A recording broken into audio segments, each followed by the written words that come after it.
નમસ્કાર, આપની હરી રહ્યા છો અડીખમ ગુજરાત. આપની સાથે હું છું રાકેશ પંડ્યા.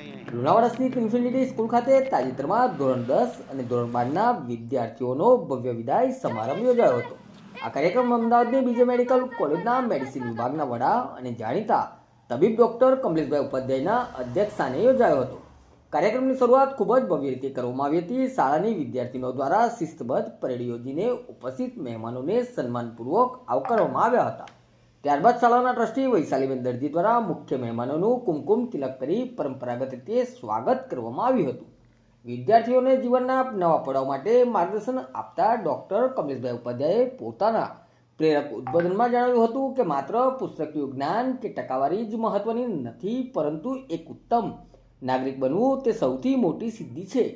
તેમણે વિદ્યાર્થીઓને આઈક્યુ અને ઇક્યુ વચ્ચેનો તફાવત અને જીવનમાં તેનું સંતુલન સમજાવ્યું હતું. તેમણે ખાસ ભાર મૂકતા કહ્યું હતું કે પરિવાર ભાવ અને સંબંધોના મૂલ્યો જાળવીને સાચી પ્રગતિ સાધી શકાય છે.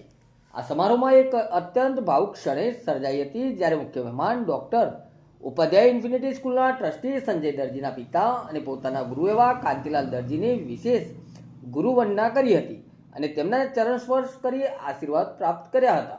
આ પ્રસંગે શાળા પરિવાર દ્વારા ડૉક્ટર ઉપાધ્યાયનું વિશિષ્ટ સન્માન કરવામાં આવ્યું હતું, જેમાં દરરોજ એક ચિત્ર બનાવવાના સંકલ્પ માટે જાણીતા ચિત્રકાર બિપિન પટેલ દ્વારા તૈયાર કરાયેલું એક કલાત્મક ચિત્ર તેમને સ્મૃતિ ભેટ રૂપે અર્પણ કરવામાં આવ્યું હતું.